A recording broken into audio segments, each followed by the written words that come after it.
Hello everyone! So, we're going to unbox this, yung in-order ko. And, tadaan! So, meron silang letter here and may discount na next time. And what is this? Yung resibo nila. So, tadang! So, eto yung flashcards na in-order ko from Word Fiesta. Meron silang dalawang set. Ang kinuha ko is dalawa na para diretso na.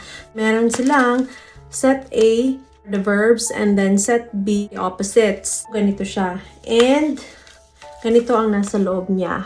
So, meron siya mga drawings and meron din siyang Tagalog words sa taas and English words sa baba. So, let's open it.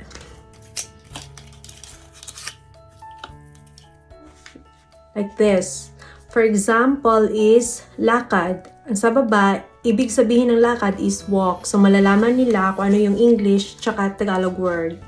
And dito sa likod is meron din siyang past, present, and future. Magkakaroon na sila ng idea kung ano yung mga salita, past, present, at saka sa futures. Pwede din tong gawin na assignment ng mga anak nyo. So, ganyan siya.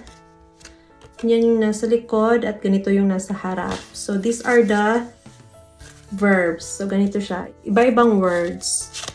Yan. Ganyan. So, ganito siya. And, let's go to the opposites. And, this is the opposite. So, i-unbox natin siya. So, ganito yung itsura ng opposite. Like, meron ding Tagalog word dito and then English word sa baba. Ganito ang nasa harap niya. And if you turn it, ganito yung nasa likod. So, ang nasa likod niya is, kunwari, malamig. Ang opposite niya is mainit. Tapos, meron ding ibig sabihin sa baba. So, hot yung mainit. So, ganyan siya. At meron din siya mga sample sentences dito sa baba. Kung ano yung Tagalog na words dito is meron ding katumbas na English words sa baba. Ganyan siya. Ganito yung opposites. So, ganyan siya. Iba-ibang words pa din. So, yan. Alright.